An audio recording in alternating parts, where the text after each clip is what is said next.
Hello viewers, welcome back to Ozzy's Copper Kitchen. இந்த வீடியோவில் mini pizzas எப்படி செய்கிறதுன்னு பார்க்கலாம்.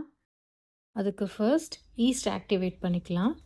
அதுக்கு ஒரு கப்பில் luke warm water 260 ml, sugar 3 teaspoon எடுத்திருக்கேன், ஈஸ்ட் 1.5 டீஸ்பூன் எடுத்திருக்கேன். இதை நல்லா மிக்ஸ் பண்ணிட்டு ஈஸ்ட் ஆக்டிவேட் ஆகிறதுக்கு 5 to 10 minutes ஆகும். எடுத்து சைடில் வச்சுருந்தேன்.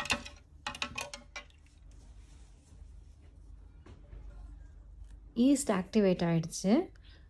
இன்னொரு பவுலில் 3 கப் மைதா எடுத்திருக்கேன். அது கூடவே 1 டீஸ்பூன் சால்ட் ஆட் பண்ணிக்கிறேன். இது கூடவே பட்டர் 2 டேபிள் ஸ்பூன் ஆட் பண்ணிக்கிறேன். பட்டர் ரூம் டெம்பரேச்சரில் இருக்கணும்.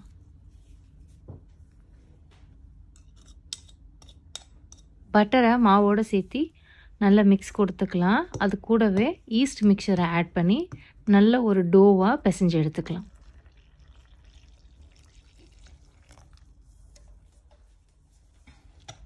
இந்த டோவை 5 to 7 minutes நல்லா நீட் பண்ணணும். அப்போ தான் நல்லா சாஃப்டான டெக்ஸ்சரில் இருக்கும். நீட் பண்ண கையில் மாவு ஒட்டாமல் வரும். அதுக்கப்புறம் இன்னொரு பவுலில் லைட்டாக எண்ணெய் தடவி டோவை வச்சு அது டோ மேலேயே எண்ணெயை தடவி நல்லா கிளிங் ராப் வச்சோ இல்லை ஒரு கிளாத் வச்சோ காற்று போகாத அளவுக்கு கவர் பண்ணி ஒரு 1.5 hours to 2 hours ரெஸ்ட் விடலாம். அப்போ தான் அது டபுள் ஆகி வரும்.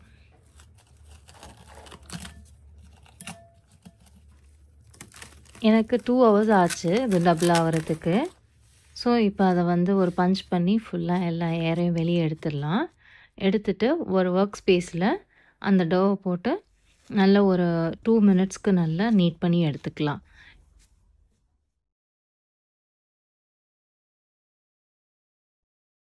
நல்லா நீட் பண்ணியாச்சு. இப்போ அதை நான் 2ஆக கட் பண்ணிக்கிறேன். ஒரு ஹாஃபை கவர் பண்ணி வச்சுக்கிறேன். அப்போ தான் அது காயாமல் இருக்கணும். இன்னொரு ஹாஃபில் 6 போர்ஷன்ஸாக கட் பண்ணிக்கிறேன். டோ ப்ரிப்பேர் பண்ணும்போதே அவனை 230 degree செல்சியஸில் 10 நிமிஷத்துக்கு ப்ரீஹீட் பண்ணிக்கலாம். ஒவ்வொரு போர்ஷன்ஸையும் ரவுண்ட் பண்ணிவிட்டு நல்லா சின்ன சின்ன பீஸா பேஸாக வளர்த்து வச்சுக்கலாம்.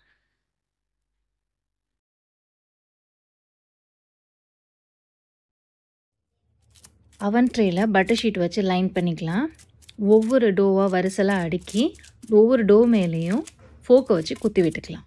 அப்போ தான் பீஸா பேஸ் குக் ஆகும்போது ஈவனாக இருக்கும். நெக்ஸ்ட்டு பிஸா சாஸ் ஸ்ப்ரெட் பண்ணிக்கலாம். இது ஹோம்மேட் பிஸா சாஸ். இதுக்கான ரெசிபி நம்ம சேனலில் இருக்குது. லிங்க் டிஸ்கிரிப்ஷனில் கொடுக்குறேன், பார்த்துக்குங்க. நெக்ஸ்ட்டு க்யூபாக கட் பண்ண ஆனியன் ஆட் பண்ணியிருக்கேன். கொஞ்சமாக கார்ன் ஆட் பண்ணியிருக்கேன்.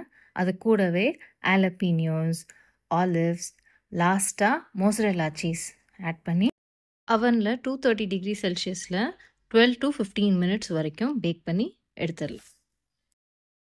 பாருங்கள், பீட்சா க்ரஸ்ட் நல்லா கிறிஸ்பியாக வந்திருக்கு. இதே மாதிரி நீங்களும் வீட்டில் செஞ்சு பார்த்து உங்கள் கமெண்ட்ஸை கமெண்ட் பாக்ஸில் கொடுங்க. For more recipes, please do subscribe to Ozzy's Copper Kitchen, like, share and comment below.